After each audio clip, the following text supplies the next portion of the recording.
Okay, I think I got it. Carlo, Paul, Cubing, what's up, y'all? Thanks for joining this live stream. Okay, first of all, I kind of don't know what I'm doing with all of this stuff. So let me know if you can hear me and all that kind of stuff. Todd, what's up, man? Thanks for joining. Appreciate it. Can you hear me?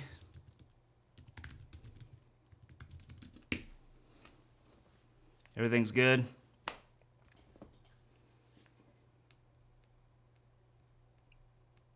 Cool. Awesome. So, thanks, Todd and Paul. Yeah, so I just wanted to do a live stream. Comments are super fun to interact with just on after I post a video. But I feel I do live streams a lot, or I join live streams a lot. And I think it's really fun to kind of connect with people and kind of chat and all that kind of stuff. So yeah, that's what this is going to be about. Hopefully it's good. Hopefully the internet, the stream status says good on here. So hopefully we're going to be good here. But yeah, I kind of wanted to just kind of start off with my first live stream. Just kind of shoot questions into the live stream. I've got it here on this laptop, the questions and stuff. So that's kind of what I'll be kind of looking at and all that kind of stuff. And then if I need to like Google something or whatever, because I'm not that smart. So if you have a question for me and I don't know the answer, maybe we'll figure it out together. So anyways, Nocturnal Media, what's up? Thanks for joining. How's the Pocket 4 life? Just going on. Just got the 6K. Love the color. Awesome. That's so awesome. Yeah, the 6K is an awesome camera. I'm loving the 4K. It's back here. And I think I might actually be going to a skate park tomorrow with a buddy of mine. So if I go there, I might bring that along, and yeah, because I'm prone to breaking limbs. So if I can avoid breaking limbs and just shoot video, then I might do that. But I'm loving the 4K. I mean, I use it all the time, and yeah, I'm super stoked on it. I use it. I haven't done really any projects this year personally on it, just because I've been doing kind of some freelance stuff on some projects. Like last week, I was just purely lighting for a project. But the end of last year, I did a few projects, and the Pocket 4K and the C200 together were, and they're an awesome combo. So yeah. Carlos, man, thanks for joining. I appreciate it. Hope you're doing well. Cubing, are you thinking about ever making short films? I would love to. And in fact, the kind of my like taste of that has been the little intros that I've been doing to some of these videos. One of my 2020 goals was to really focus on lighting. That was one of my big goals, was to improve my lighting techniques, improve my just my knowledge of it, the use of lighting, where to put things, and not just use soft light like I've got right here, but the use of hard light and gels and all that kind of stuff. And but doing that with these little intro bits, with the Walter MIDI sequence and then the Mr. Robot one, and hopefully I'll be filming one on Friday, which I'm really excited about. Applying different of those lighting, all that kind of stuff. You're also doing, sound and camera angles and all that kind of stuff, and you have to do acting as well. But doing all those things together has really made me want to shoot a short film. It'd be really fun to do. So. I don't have any plans for that right now, but that's something I would absolutely love to do. So, okay, cool. Jake, if you ever need a colorist, I'd love to knock out one of your videos totally free. Just want to give back. You put a ton of great info for free. Hey, I appreciate that, Jake. That's super nice of you. Yeah, coloring's awesome, man.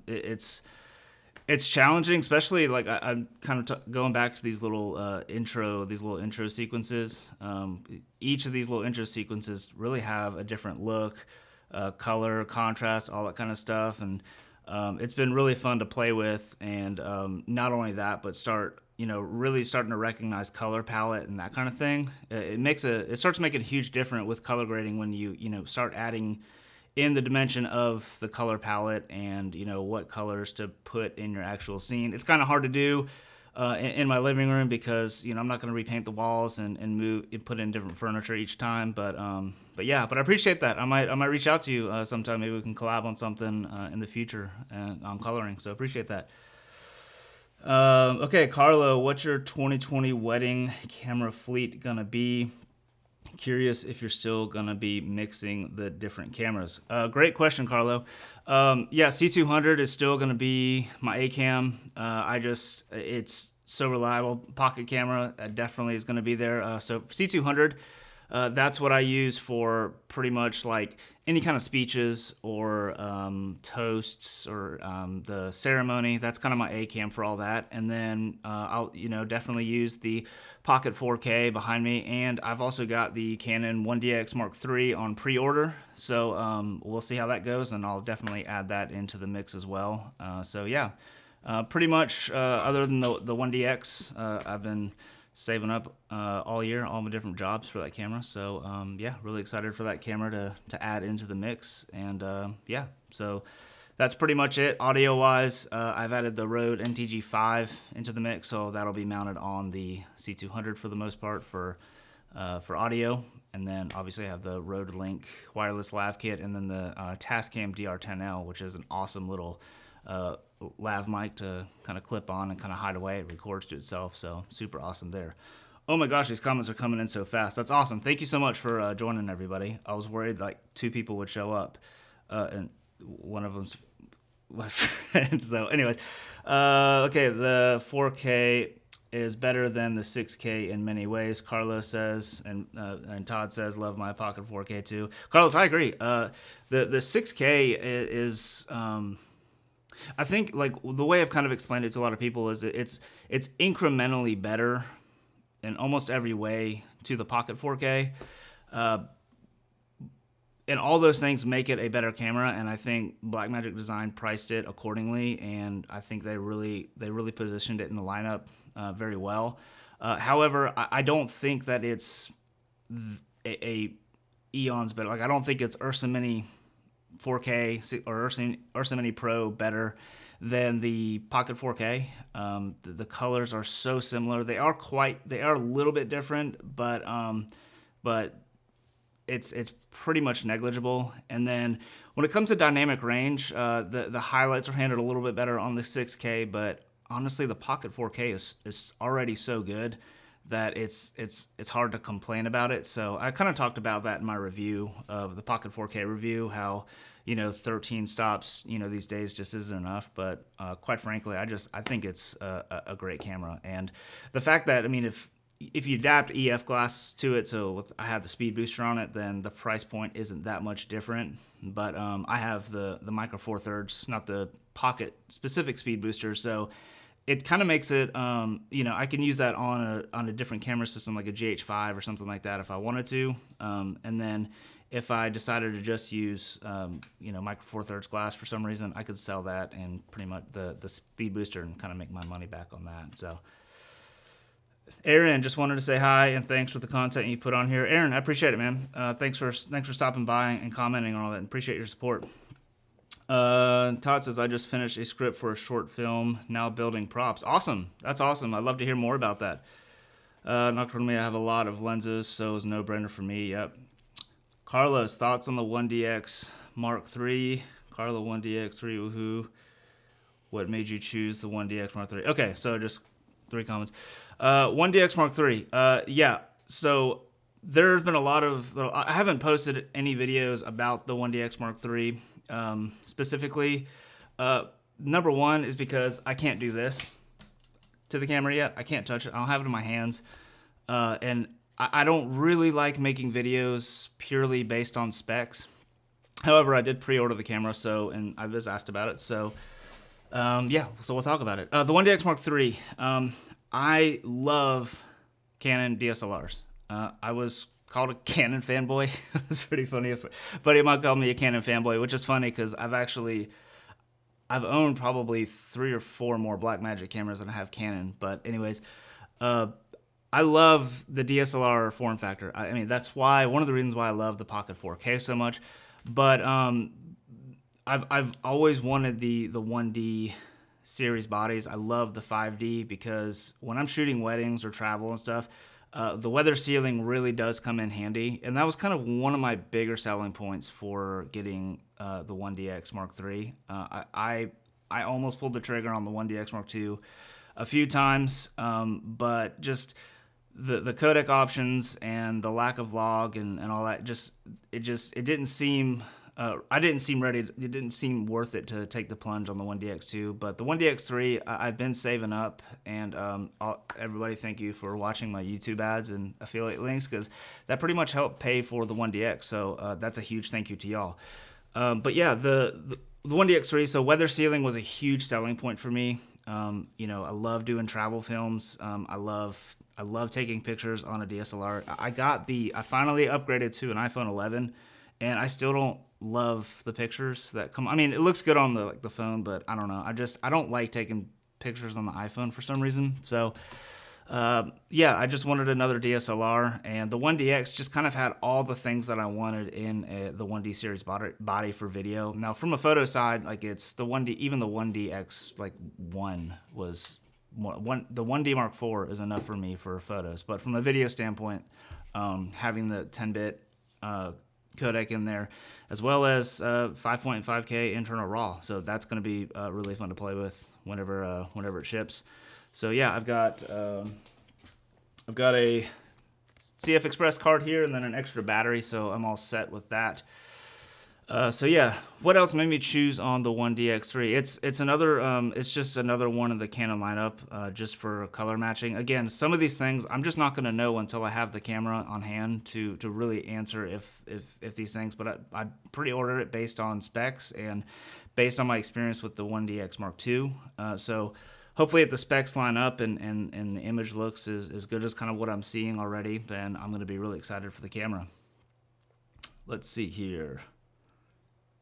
If you have any more questions, I just keep going, but I keep seeing this little comment thing blow up. So, okay, can you make a video looking at cheaper color checkers? I don't want to drop $150 if I don't have to. Yeah, that's an interesting topic. I have no idea where it is. I think it's in my Pelican case, but I don't want to jump off camera yet. I got one on like a Black Friday deal, probably 5 years ago or something like that. It's an older version, but I think I ended up spending like 70 or 80 bucks on it or something like that. But let me tell you this: the color charts that are in that price range, I personally think it's worth having the right color checker and not a budget color checker, because if you're doing color critical work, you want to make sure that you have an accurate color checker. And I haven't really looked into many of them as of late, just because the one I've had has always worked really well. But just be careful going the budget option. I will definitely look into it and see what's out there. But my knee jerk, my gut reaction is thinking that because it's budget, there's probably a cost somewhere, and that cost might be inaccurate colors. And so I don't know where all that lands yet, but I'll definitely check into it. So that's a good topic, because you don't see a lot of people talking about those. Todd says, my next cam is the Blackmagic Ursa Mini Pro G2, hands down. Yeah, that's an awesome camera. I've never shot on the G2.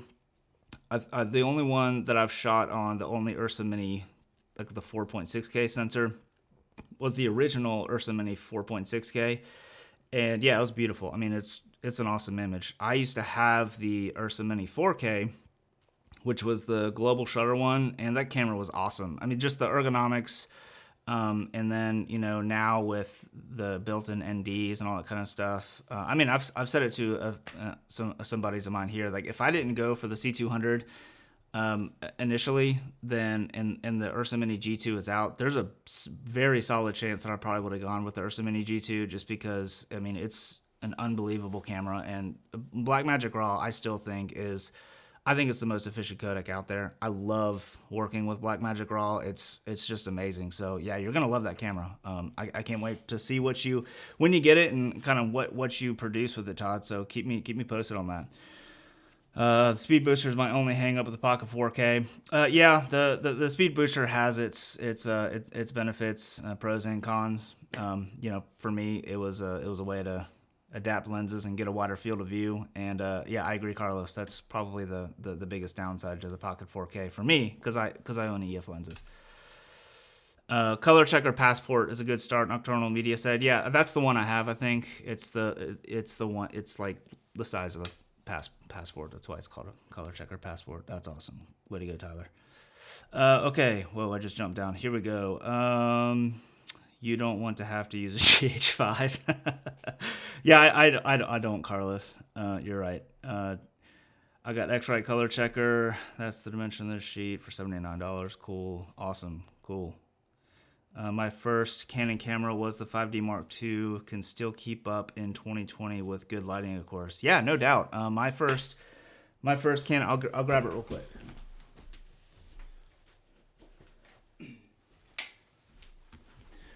This is my first DSLR. This is my first camera, other than like the hand-me-downs that I'd get from, you know, like my dad or uncle or whoever. Like, but yeah, this is the first one I spent my own money on. Canon 60D. I bought the battery grip. So like the form factor of the 1D, like it's never been unfamiliar to me, because the first thing I did was slap a battery grip on it, because, you know, going portrait style, having the shutter and all that kind of stuff here. Yeah, I love this camera, and I mean it's still a great camera. And in one of my videos, I can't remember which one it was. I think I was talking about the one of the aperture lights. I was talking about the importance of good lighting versus a good video camera. And I showed the difference between shooting on my C200 without any lighting and then on the Canon 60D with lighting. And the 60D footage looked way better, because obviously, you know, that lighting is so much more important than a camera sensor.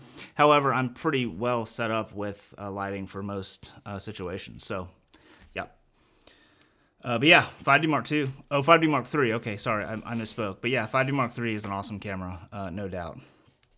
That was the first one I think that they introduced the all-eye codec, wasn't it? I remember when Philip Bloom did a test on our video on it, and he did an all-eye codec, and he added the sharpening over, like, I think he shot like out of his apartment or his flat or whatever, and he like sharpened the image a little bit, added digital sharpening, and the leaves were like so sharp, and I was just like, what? Yeah. Cool. Paul, how many gigs have you picked up where people request the C200, and are they in it for the RAW capabilities? I've been thinking through the C200 versus the C300 Mark II as a business investment. Paul, that's a great question.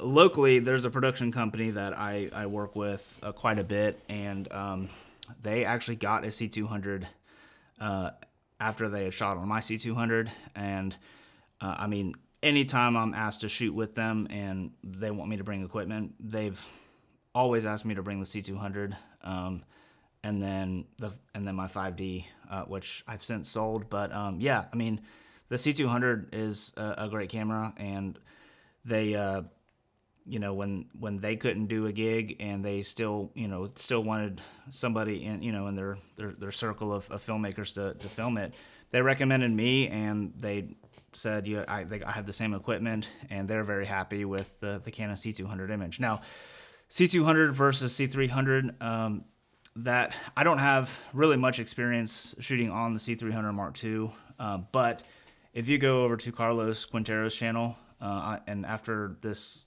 live stream, I'll be sure to leave a link to his channel if I can figure out how to do that, because again, I've never live streamed before. But he goes over a lot of the benefits of the C300 Mark II over the C200. Namely the codec. You have broadcast quality codecs at the ready, and you can also shoot in ProRes RAW externally, and I think Blackmagic RAW now with the new Blackmagic recorder, so you kind of have that flexibility. A buddy of mine, Jake, who he kind of lives in the upstate, he got the C300 Mark II, and he's been sending me some screen grabs and everything, and it's a beautiful camera. I think kind of the one thing that sets the two apart is the 4K 60.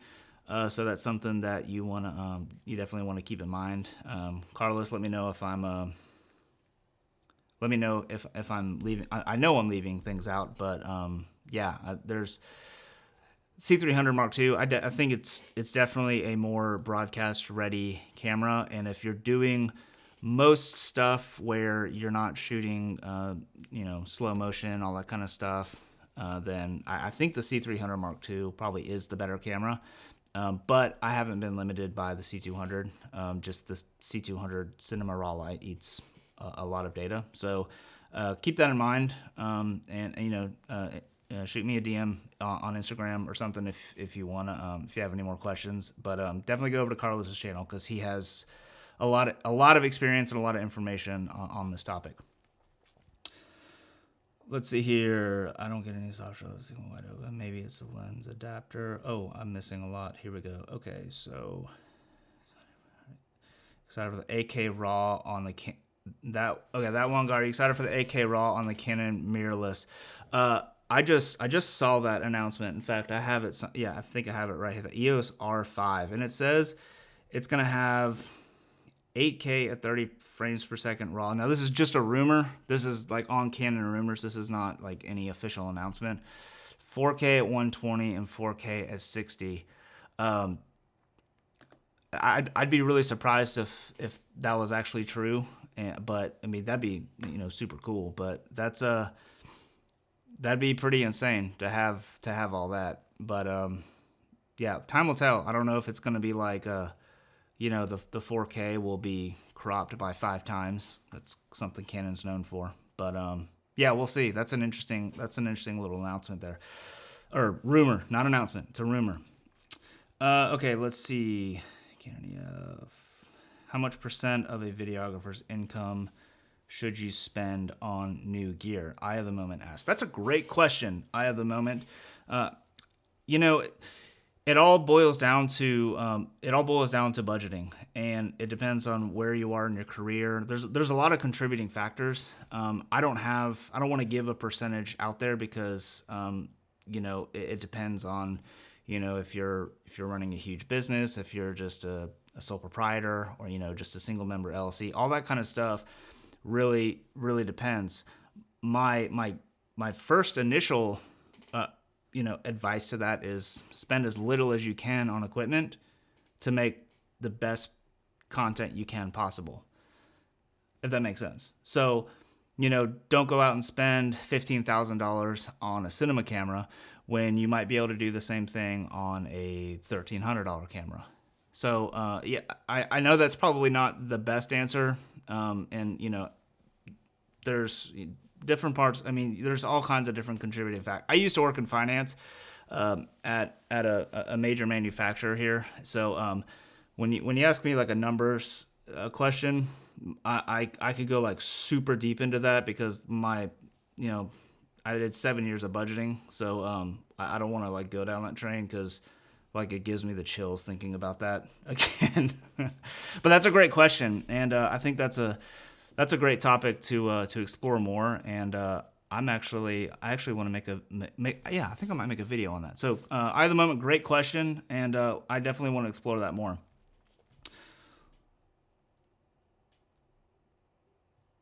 Messiah, what's up, man? Thanks for joining. At the moment, to answer your question, when you believe you can work, when you believe your work can be 10 times better. Yeah, that's a good point. Nocturnal Media. Again, kind of what I've said before is spend as little as you can to make the best content as possible. When you feel like you're limited by your equipment, and there will be a point when there could be a point when you are limited by your equipment, and at that point, then it's time to upgrade to whatever it is that you need to upgrade to, improve your workflow and all that. Because if it's all about like basically your workflow and improving your workflow and efficiency, and it's the same thing in manufacturing. You make business decisions on a manufacturing line that's gonna improve efficiency and all that kind of stuff, improve morale and all that kind of stuff. And there is a part of like buying gear that improves morale, and some of that does inspire different filmmaking techniques and inspire you to shoot differently. But you gotta equate that to a financial decision and a business decision. And if this piece of equipment is going to put you in debt, then don't do it. If this piece of equipment is temporarily going to put you in debt, but you have jobs lined up that will pay for it in 2 jobs, then that's something to consider. But again, it's all about workflow efficiency, and is it going to make your workflow more efficient? Is it going to make you more money? And will any kind of gear you spend or any kind of money you spend on gear, is that going to lead to profits? Or if it's going to lead to losses, probably not the best idea to invest in that equipment. That's why I love companies like Blackmagic Design, because they give you like everything in a camera. So it's awesome. 4K 60 is the huge difference. If you're hired to shoot sports, the C200 is better because it's 60p. Okay, yeah, thanks, Carlos. Wow, this is a super long lag, or I'm talking a lot. So thanks for sticking around, everybody. Parkway is tough because I want to live on it. Okay. What is some content you want to be making, like long term? Your goal for filmmaking? Great question. I probably should have said that latter. The one guy said, what is some content you want to be making, like long term, and what is your goal for filmmaking? My goal for filmmaking is pretty simple. It's just to make content that brings people joy, that brings me joy, that I'm proud of, and that I can make a living off of. I have certain kind of projects and certain kind of areas that I'd like to explore more. Like I really want to get into more action sports filmmaking and outdoors, that kind of space. And there's just a lot of things that I want to do. I do want to make a short film. I do want to make music videos and all that kind of stuff. But you know, I've only up to this point really just done corporate and wedding videos and all that kind of stuff. And I enjoy doing those things, but I do want to branch out and get into more kind of short film narrative type stuff, documentaries. I want to do some more of that. But again, like my goal is just to, in filmmaking is just to be happy what I'm doing. And I'm planning on making a whole video about this, but you know, having worked at a major corporation for a long time, kind of working for the man, all that stuff. I left because I just wanted to do something that brought me joy, and filmmaking just brings me joy. So, yeah, I hope that, I mean, that's probably not the best answer, but that's my answer. So, yeah. Let's see. This is great advice. Thanks, Carlos. Tyler Edwards maybe go the rental route when starting out, since you can add the rental costs in the budget. Yeah, great point, Carlos. Carlos says go to the rental route when starting out, so you can add that rental cost into the budget. Yeah, for sure. Even well-established production companies will still rent out equipment just because it's more cost efficient, and a lot of times, budgets that are laid out sometimes have that, depending on the company that you're working with, might already have something in that budget already. So, yeah, good point on rentals. Don't think budget versus quality content is an issue anymore. So much amazing value to be had in video gear in the world right now. Pocket 4K. Yeah, great point, Misael. Yeah, I mean, like I said, there's so many options out there that just allow for unbelievable quality and I mean, the Pocket 4K is a great example. The original Pocket camera is a great example. It doesn't shoot slow motion, but go watch your favorite movie out there. 99% of the film was probably shot in 24p, except for crazy like Six Underground or some crazy action movie. But like my favorite films, my favorite shows, almost everything is shot in 24p, so you don't need 24p. Let's see. Where do you think Blackmagic will go with their next sub $10,000 cine cameras?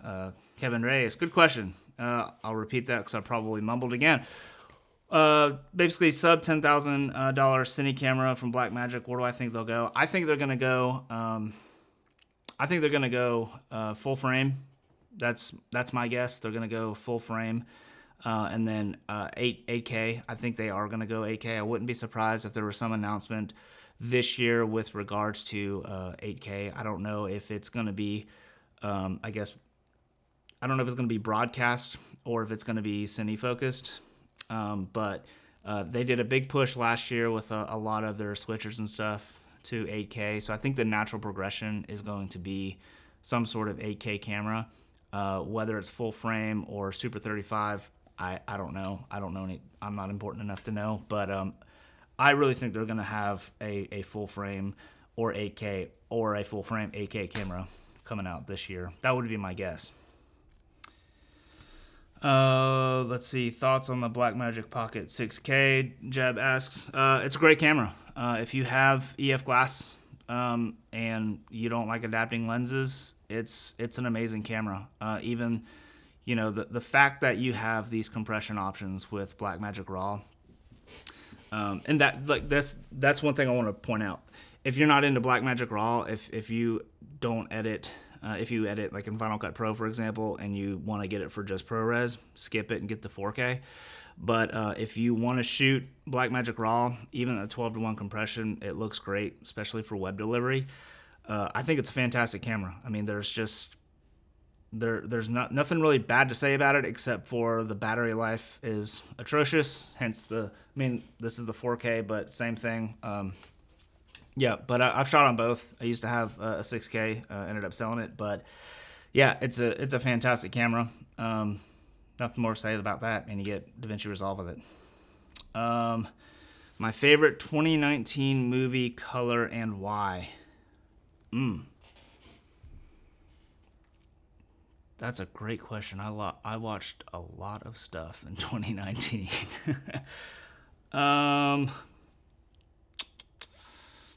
Joker. I still haven't seen Joker, Todd. I still need to see that.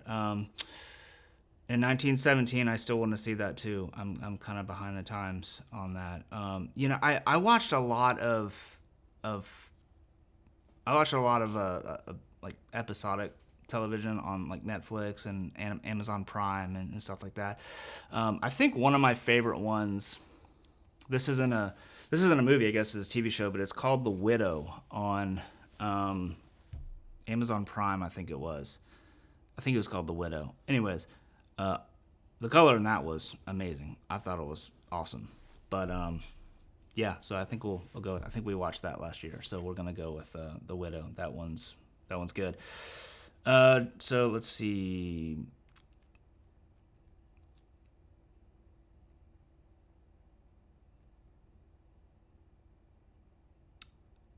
Jeb, amazing camera. I got one. Okay, cool. Feel like resolution raises and I want more dynamic range than the next Blackmagic camera over resolution. Most movies are 2K, sometimes 4K. Higher resolutions don't really matter that much. Todd, I agree. I don't disagree with that comment at all. And I think most filmmakers would agree. However, I think Blackmagic as a manufacturing company, especially to a I don't want to offend anybody, but they're not really targeting the high-end cinema line like, where Arri and stuff like that are. They're kind of in the consumer to prosumer and indie filmmakers. That being said, I think that they are going to go into the resolution just because that's where the market is heading. And market demand is a funny thing, and that kind of makes companies put products out that kind of support what the market demands. I don't think that they're going to skimp on dynamic range. Blackmagic design has kind of always been at the forefront of that dynamic range race. And if you think about it, no one talked about dynamic range, and we're not talking about the high end like filmmakers in the high end production that were already shooting on Arri and RØDE and stuff.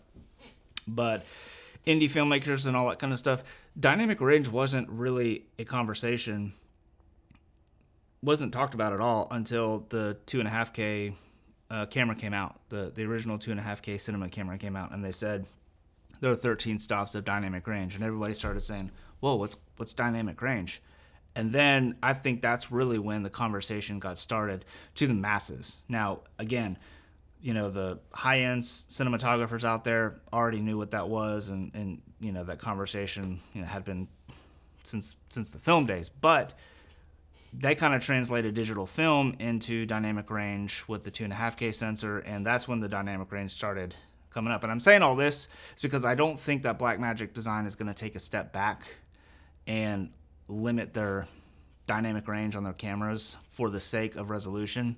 However, I don't think that they're going to I don't think they're going to look the other way when it comes to resolution, because I think that's where the market is headed with regards to resolution. And you look at like Netflix requirements; those are, pretty stringent, all that kind of stuff. So, yeah, I mean, hopefully, I would love to see the 4K, a 4.6K sensor, and full frame, and then squeeze out, really get closer to an Arri Alexa's dynamic range, and not only the dynamic range, but like how it can recover at 4, 5, and 6 stops overexposed. Where the Arri Alexa can obviously probably 5 stops. I never shot with an Alexa, but anyways, yeah. But I agree. Yeah, everybody wants more dynamic range. Okay, cool. Paul Quay says the color in Bad Boys 3 was fire. Awesome. I want to see that movie.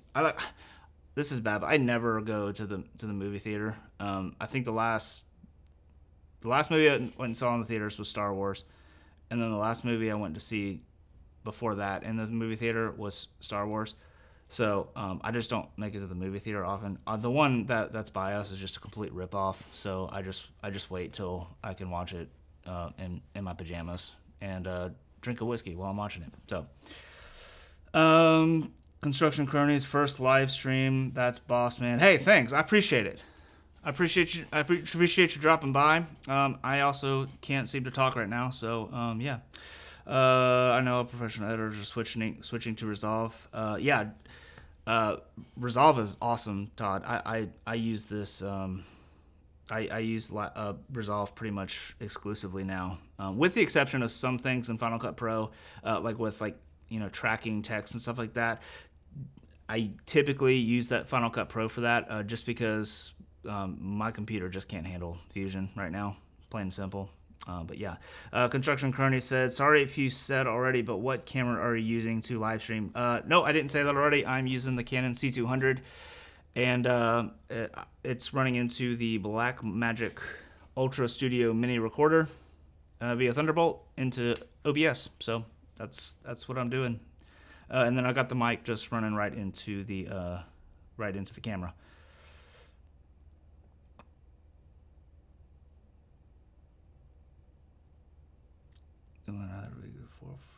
Swing towards full frame, and so Todd says I'd rather BM's Blackmagic swing towards full frame and dynamic range. Yeah, I agree.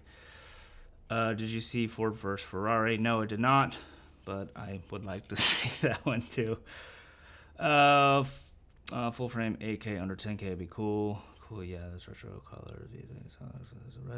Resolution due to streaming and broadcast is the race to run in 2020. Yeah, Carlos said resolution due to streaming and broadcast is the race to run in 2020. I 100% agree with you, Carlos. Yeah, and if there's anyone that knows that more than anyone, it's definitely Carlos. He just knows broadcast like. Yeah, I send him way too many messages asking him questions about broadcast and all that. Oh, anyways, he's just a genius. Anyways, love my Pocket 4K. Construction Crony says nice affordable way to start learning about cinema cameras and RAW. Absolutely. I made a video about this sometime last year, and that's what I said. I said the Pocket 4K, and I still hold to this, that I think the Pocket 4K is the best first camera for up-and-coming filmmakers to buy, because you learn the RAW workflow, you get a professional editing software with it, and then you learn like use professional tools like false color that's built into the camera. It's unbelievable. You have XLR. I wish I had dual XLR, but it has all the things that you would kind of need starting out to basically to kind of get things rolling. So yeah, I agree 100%. Yeah. Okay, let's see here. Let's switch to. Needs to resolve. Let me see here. I switched from Premiere Pro after it kept crashing on me. I hear a lot of people have issues with Premiere Pro. I've never really used it, just because I when it went to like a streaming service, or a subscription service, yeah. Anyways, I think it's worthless. Blackmagic give aspiring filmmakers hope to got to love them. Yep, I agree. Carlos, is that the new 16-inch MacBook Pro? No, it is the 2013 trash can Mac Pro. Yeah, I plan on actually. I think I am going to order the 16-inch MacBook Pro this year at some point, just because my trash can is not. It's not holding up. But if you're just doing Blackmagic RAW, get a secondhand trash can, because it does Blackmagic RAW just fine. You can find them pretty stinking cheap online now. Heard that about Premiere Pro. Oh man, let's see way more. As a filmmaker in Charleston, what would you say is better to be doing, corporate work or weddings? Cubing says corporate or weddings in Charleston. I mean, that's a tough one to say, because like there's money in both of them for sure. It's very. I mean, we're a destination wedding. If for those of you who don't know, on this stream, I live in Charleston as well. We're a destination wedding. So destination wedding location. So there's a lot of competition out there. But there's also a lot of competition out there for corporate work, just because it's not as big here in Charleston, and there's a lot of filmmakers here. I think the real question is, what do you want to do? Because there are a lot of opportunities in both. I think weddings seem to be easier to headhunt a little bit more, just because you can use those sites like the Knot and whatever the other ones are. But it just really depends on what kind of space you're wanting to get into. If you know I wouldn't say one's better than the other. Even from a money perspective, they can pretty much balance out. The bigger the corporate job you get, sometimes sometimes if you can't budget right a corporate job, you'll lose money on it. I mean, that's the truth, honestly. Clients can sometimes be more difficult in corporate, because you have to do a lot more revisions and all that kind of stuff. Weddings, usually you're at least I'm able to just kind of send my video off and not have any revisions, at least thus far.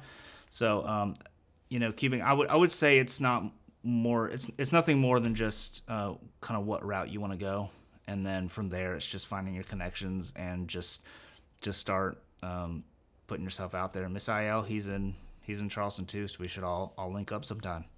Carlos, thanks, man. I really appreciate go to the movies. Okay. We're actually okay. Hey, Carlos, I appreciate that. Thank you so much for that. I'll definitely go to the movies with that. Oh man, that's really nice of you. Hey, there's a super chat. Apparently you can send me money. So if you want to do that, do that. Do you build out a client monitor, or do you just offer an iPad on the Holy Land? I'm looking to up that client experience and production value. It just depends, Paul, on the production. A lot of the times on these corporate gigs, I'll offer it up. It just depends on the client. I mean, the bigger the client, and kind of the nosier the client, sometimes you want to just kind of put a video village over there just to kind of keep them out of your way. But luckily, a lot of the productions that I've worked on, I've been freelanced out for, either as a camera op or gaffer or AC, or just kind of like a second person on the team, or third person on the team, sorry.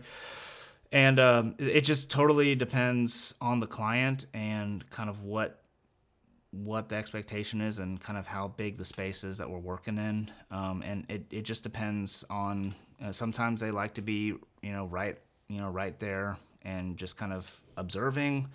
But if they get, if they can get to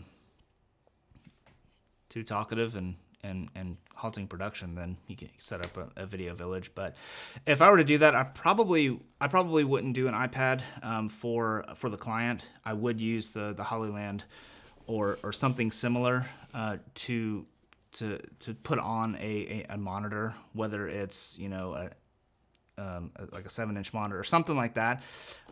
Just from the perception of being professional and professionality, I think that kind of goes a long way.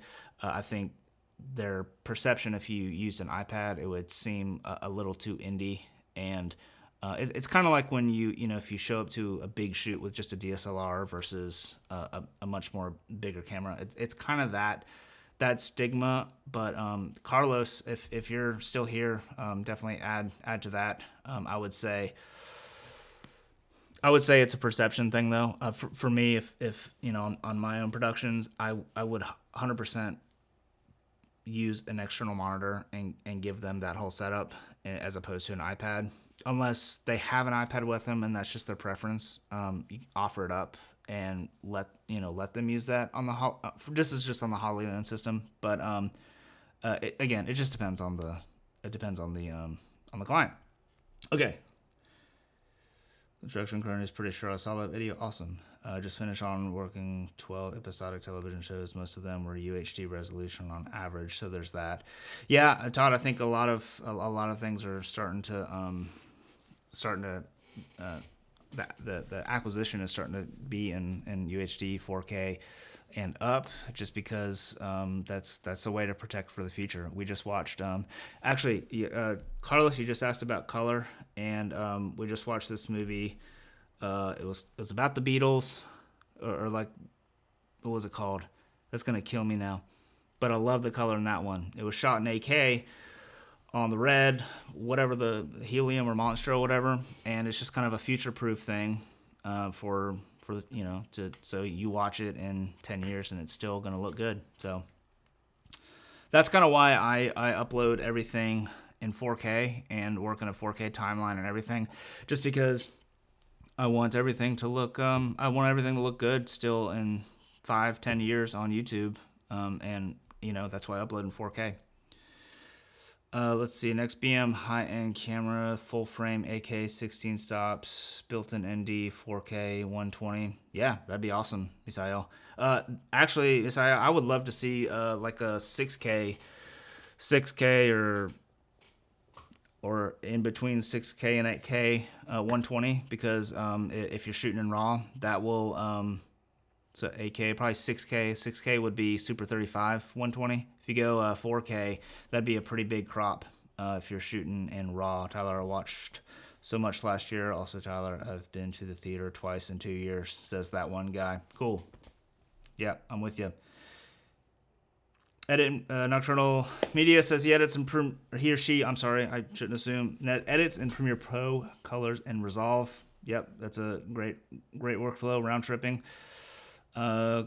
Let's see here. Got the new Mac during tax-free and student discount. I saved $800 on my iMac. Dude, that's awesome.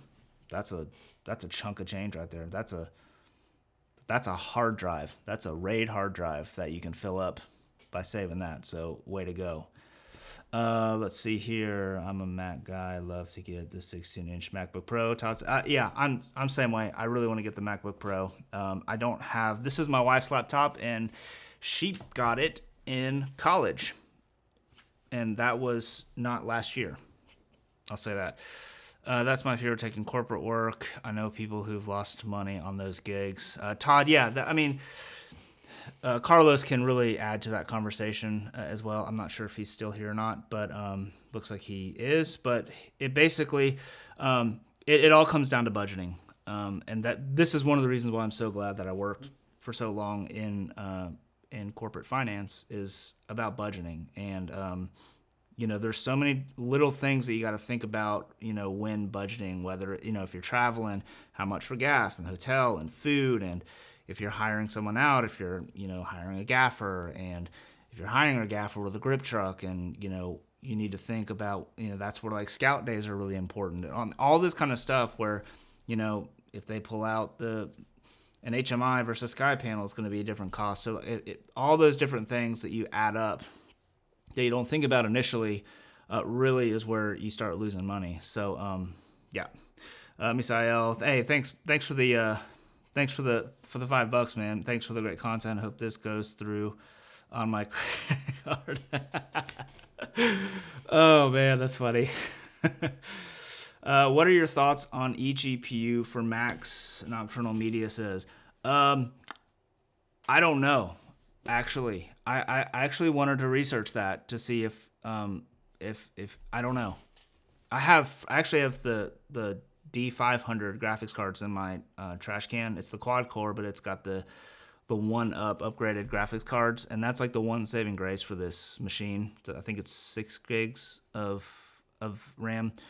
And I don't know if I plugged an eGPU in, would it be like if it's like another 6 gigs? Does that mean I have 12 gigs, or does it just mean I'm using the 6 gigs on that? I don't know. So sorry, I don't know the answer to that. But maybe people have already answered. Okay, yeah. So Carlos said the eGPU on the iMac makes the iMac Pro slower, so that's interesting. Let's see. Best PC is better bang for the buck, but do you think you would ever switch? Says Jeb. No, I don't. Honestly, at this point, I don't think I would, because I just live in the Apple ecosystem. It is so handy to transfer stuff with AirDrop on my phone. When I do videos, if I'm doing a video like these intro videos that I've been doing with these like scenes that I've been shooting, and it's a little bit more color critical than something like this, what I'll do is I'll render out just a little intro bit, and I'll AirDrop it to my iPad and my phone, and then I can watch it on my iPad and my phone, and then run downstairs and AirPlay it onto the Apple TV, and then watch it on my old TV. And that gives me just a real quick way to make sure that, my colors look good. I mean, my monitor's calibrated, but you never know. So I don't plan on switching over to PC. My brother, he's a programmer, computer nerd. Like, I ask him all kinds of computer questions, and like, PCs are awesome, and you can build really awesome machines and all that kind of stuff. I have no interest in doing that. What I was talking about earlier, a workflow thing. It just, for me, the amount of time and effort that I put into that, I probably won't see a return on that investment, because time is money, and I would much rather just click a couple buttons to configure a computer and let it do its work for me. And then I work in Final Cut Pro some, and so I love that. And then I use Logic Pro a little bit for recording, play my instruments back there. So no, I don't think I'll be switching over to PC. Okay, let's see here. Are you 2019? RAM is about got it for corporate clients. iPad and their own iPhone works great for me. Commercials. Okay, so Carlos says for corporate clients, the iPad and their own phone works great for me. The commercial sets and client monitor, and the monitor for the marketing person is a better option. Cool. If you had to choose Blackmagic Pocket 6K or C200, Brandon Taylor asks C200, honestly. The image on the Blackmagic Pocket 4K and the 6K is unbelievable. I mean, it's a beautiful image, and I love that codec, but image isn't everything. And for me, having dual XLR inputs that both provide phantom power, battery, I don't know where the battery, I think batteries are over there. Batteries last forever. It's just, I mean, the even the 8-bit on the C200 in Canon Log 3 looks awesome. Like right now, I'm shooting in Canon Log 3, and then I've got a LUT applied like in OBS somehow. I don't even remember how I did that. And it looks good. It looks really good. And having internal ND filters, the dual pixel autofocus for interviews, all that kind of stuff. Yeah, so C200 is definitely, for me, this is for me personally, is a better camera for me personally. So when I'm doing this, I'm sorry, I keep scrolling through this thing, but like it keeps going down to the bottom on the comments, so I have to like keep scrolling up and figuring out where I was. So okay, I just see Brandon Taylor. Okay, Okay, Razer Core X50 something gigabytes card. Yeah, I don't know what any of that means, just because I'm not like a computer person. Oh gosh, I'm gonna mess this up. Pranjal, I really hope I didn't butcher that pronunciation or name. How about showing us some guitar skills for your next vid? You know, I might do that. Actually, in my Canon C200 review, at the very, very end, I play the guitar for like a split second. It's kind of hilarious. I had a lot of fun doing it though. But most people don't make it to the end of my videos. At least half of you don't. So, or like 30% of you make it to the end. So that's why I ask questions at the end of my video. Because I love, you know, I love when people actually stay to the end of my video. So I love just asking a random question at the end of my video to kind of keep people engaged. And I appreciate when people just kind of answer that without any context, because it confuses people in the comments. I had one video where the comment section was all about pizza and nothing to do with my video, and it was amazing, and I loved it. But yeah, maybe I will bust out the old guitar in the next one. Let's see. Cubing says I have a PC with 32. All the okay, yeah. Computer specs. Sorry, I'm just gonna have to go right over that because most of that's just over my head. Sky Sedi. I guess I'm pronouncing that right. Just popping in late, so sorry if already covered. How do you charge clients, generally speaking? That's a great question. It kind of depends on, it just depends on the project, honestly. And it depends on if the project is for my own production company or if I'm just freelancing out. And it just varies. I mean, being in the kind of a small town, for corporate work, I do freelance a lot. And when it comes to that, it just depends on kind of what my role is, on the job, you know,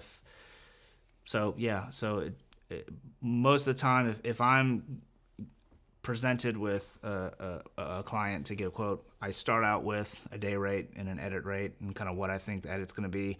Once I get an idea of what the video is all about, I kind of start with a day rate and an edit rate, and then, you know, it just kind of builds up from there. If you need, you know, animations and voiceover, all that kind of stuff.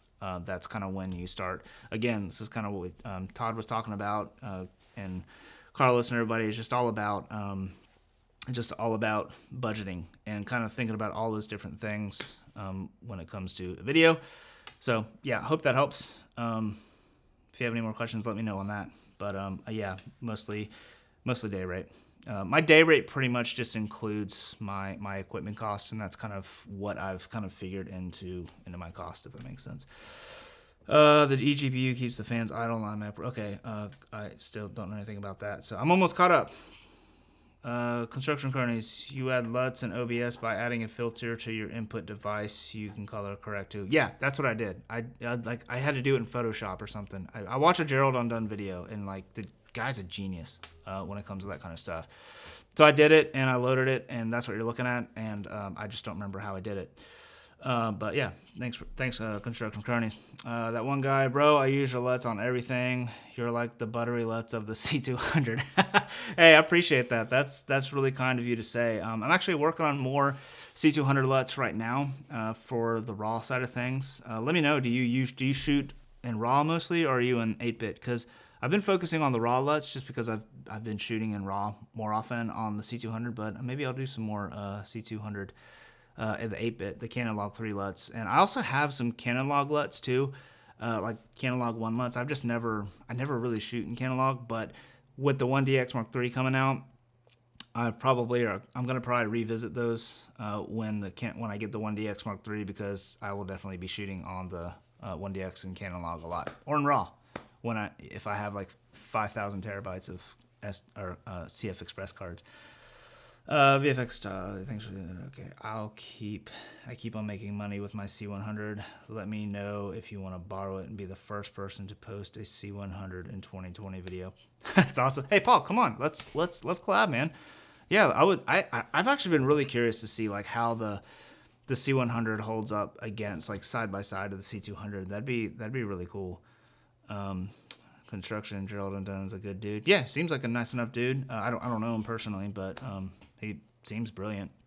He reads off I think he uses a teleprompter now, and he said like that really improves his efficiency. I was watching the live stream with him and Philip Bloom, and I was like, man, I can barely read these comments right. There's no way I'd be able to do a teleprompter. So yeah. Let's see. Jeb says Gerald Undone is my bro. That's awesome. I'm a full-time editor, and when I come back for my job, I can't find any energy or motivation to keep learning new skills. Any tips on staying motivated and keep learning? Axel, that's a great question. I'm going to repeat that because I probably mumbled it. Axel says, and you can see him up in the comments, I'm a full-time editor, and when I get back home from my job, basically I can't find any motivation or energy to learn new skills. Any tips on staying motivated and keep learning? My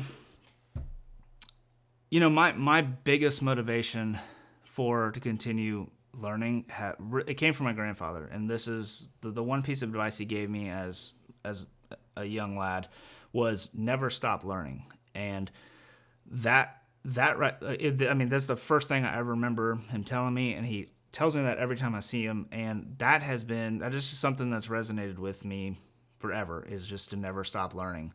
And I'll say this, like, don't think you don't have to just like learn about something about filmmaking. Learn something completely new. Learn something about astronomy or, botany or animals, or like something completely different than just filmmaking, because I think a lot of times we just want to learn just filmmaking or just whatever. But you forget that there's inspiration everywhere. If you learn about, like, I live on the coast. I live in Charleston, South Carolina, and you learn about the tides. I grew up surfing, so I knew all about the tides. But if you didn't know about tides, you learn about the tides, and then you do a time lapse of the tides to see how the tides change and all that kind of stuff. So that's one thing. Just find inspiration outside of your kind of your normal mindset of life, I guess. And then the other thing is, watching movies, watching television, all that kind of stuff. That's a great way to find motivation for me personally. Like when I watch movies, I have to watch it again, first of all, because, filmmaker, right? And I watch it again and look at, like, how did they light that scene? And, hey, could I recreate that scene in my living room? And so all those things just really inspire me and challenge me to go out and film something different, something new, all that kind of stuff. And then 9-to-5 job. I mean, if you're full-time working in a company, benefits, get out and travel. Take advantage of your benefits if you can, if you have any, and travel, because there's a lot of inspiration out there in travel, and I get so much inspiration anytime I travel anywhere else. So I hope that helps. I hope that gives a little bit info. I'm trying to find the Axel. Sorry, Axel. I hope that helps. I would just find inspiration, not just in your own box, in your own world. Look out, look elsewhere. Let's see. Gerald Undone is the best. Love his vids. I bought the Metabones for my Pocket 4K from Cool. Okay, let's see. What do you think about making your own LUTs for the Blackmagic Pocket 4K? Keeping on my mind says, I don't have no plans. Mateo and Rafi made the battery LUTs for the Pocket 4K, and I made the LUTs for the C200 out of necessity, because there wasn't at the time anything out there for me that I could use on a repeatable process. So I made them, but Mateo made the battery LUTs for the Pocket 4K and the 6K and all those other cameras, and I use those all the time, and I just see no need for them. And I guess shameless plug or like unsolicited marketing for Mateo, but yeah, there's no need, because like it's great. So for those of you who don't know, Tyler's LUTs come in clutch when shooting RAW on the C200, because we can't monitor C-Log 2 on the C200, so pick up a set. Yeah, that's a great point, Carlos. Yeah, you can only monitor in C-Log3. I get a lot of questions about this when people purchase my LUTs or they DM me or whatever, and they're trying to view the C-Log2 LUTs, or they're saying I can't figure out how to select C-Log2 on the C200. You can't use C-Log2 on the C200, but when you shoot in RAW, that's how it's encoded in DaVinci Resolve, and I think Final Cut and Premiere.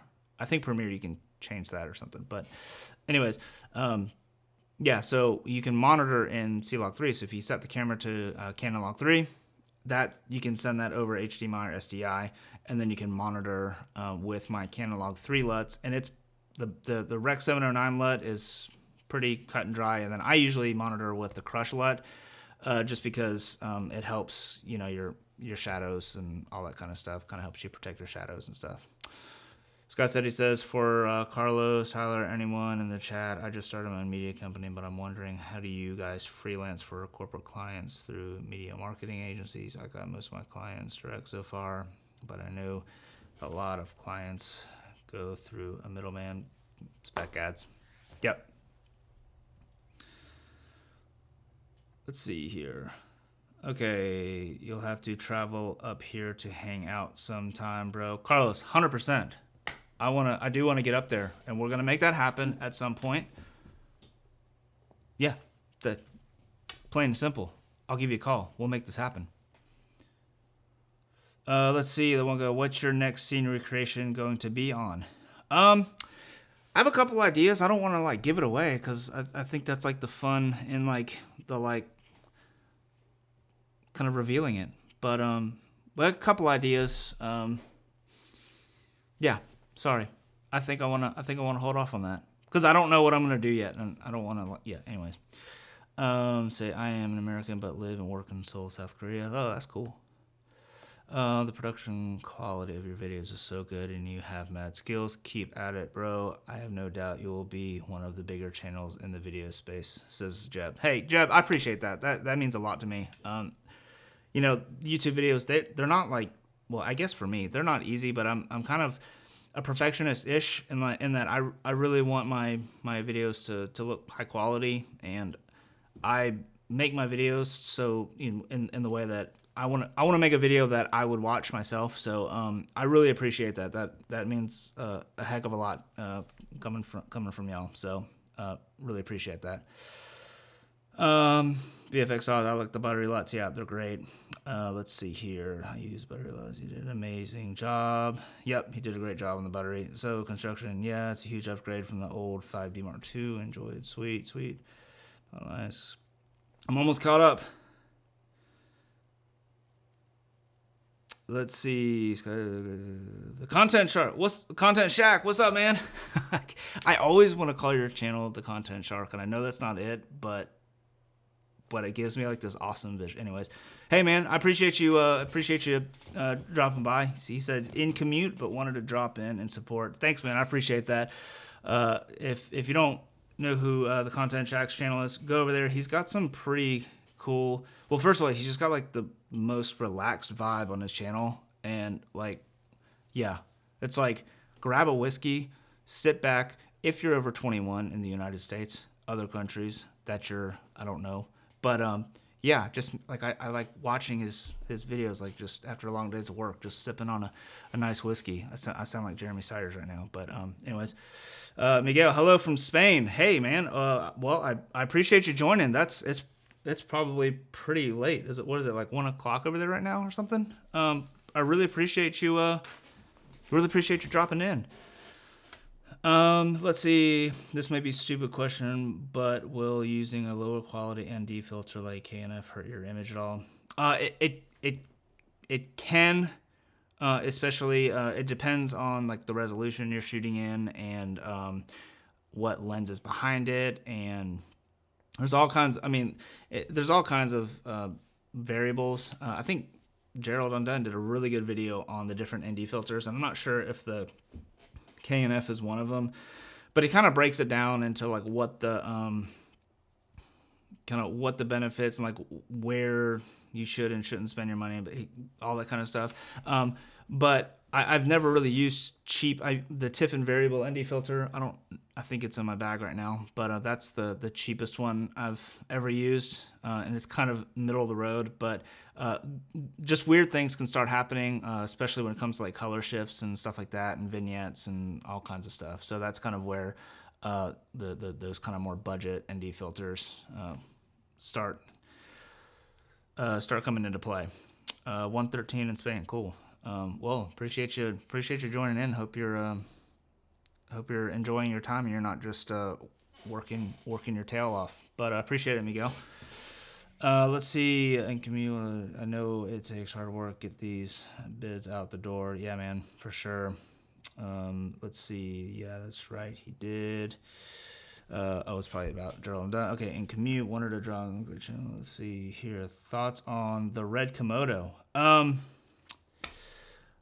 That looks. I don't know much about it other than like the random stuff that I've seen posted on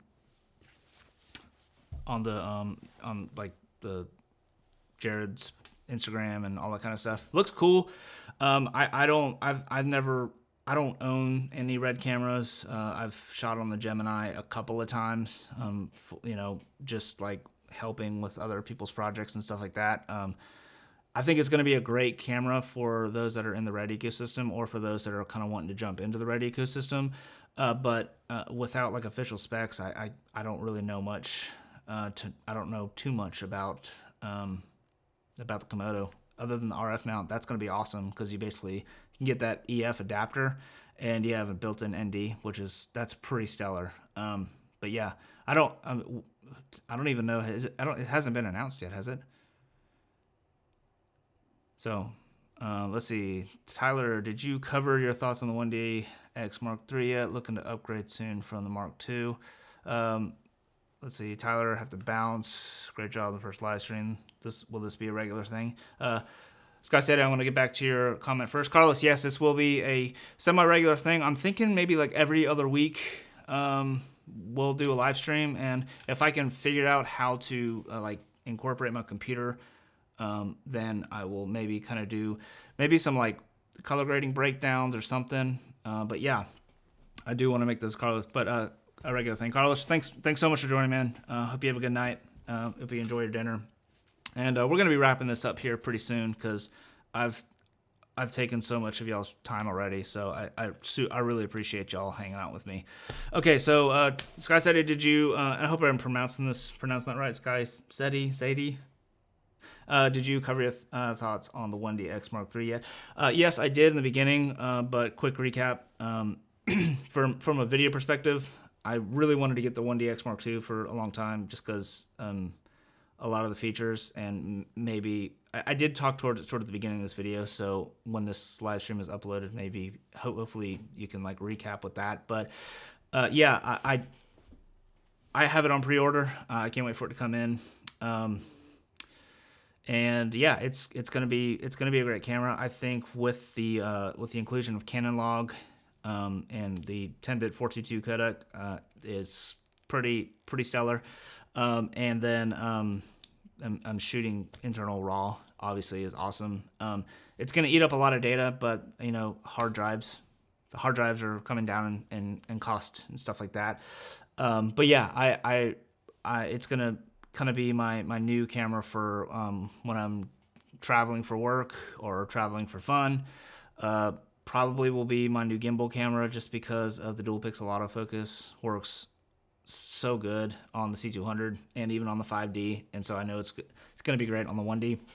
So for weddings and all that kind of stuff, it's going to be great. But until I have the camera in my hand, I'm not going to really talk too much on the pros and cons, just because I don't have it yet. If I didn't have the C200, then I wouldn't be considering the Mark III. But since I have the C200, I think it's going to be a fantastic companion camera. I think they kind of like they work to each other's disadvantages and advantages really well based on specs. So, yep. So super early in London, awesome. Appreciate you. Appreciate Europe's presence here. This is awesome. It's good. Love your channel. Appreciate your work, Carlos. Yep, cool construction. Crony says the Polar Pro matte box and square filters overkill for the Pocket 4K with the Sigma Art 18 to 35. Personally, I do. I think it's kind of overkill. I mean, matte boxes are really beneficial when you have big cinema glass where you can't screw on ND filters and Promus filters and all that kind of stuff. But with the 18 to 35, you know, you have a sun hood. If you need it just for the flags, maybe, but I've never run into an issue where I need to flag anything for on the 18 to 35, and the fact that you can screw on filters on the front kind of negates the need, and it doesn't vignette on the Pocket 4K. So yeah, so I personally think a matte box would be overkill, but again, it just kind of depends on your workflow and what you prefer. And if you already have the trays and all that kind of stuff, then maybe invest in it. But I don't know if it's the Polar Pro one or another one of the new ones that I think their inserts are like proprietary or something. Somebody was telling me that. I don't know if that's true, but I've never really looked into it because I've never found a need for one. But if I, rent cinema glass or something like that for a project, then I would rent a matte box as well. Let's see here. Good question, Paul. Let's see. Sigma 18 to 35 and 50 to 100 versus Canon L primes. And if you've worked with directors who preferred the L glass.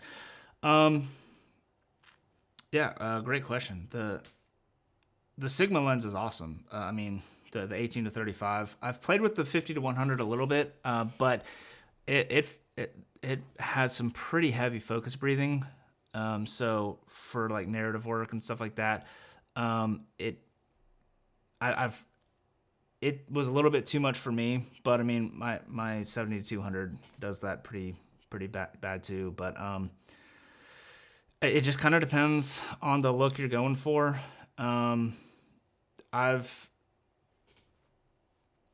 Directors who've preferred the L glass. It just depends on the project, the budget, and the camera system that's being used. So I mean, I was just on a shoot last week for a commercial out of town, and we used just Canon L glass the whole time. But same production company, same director.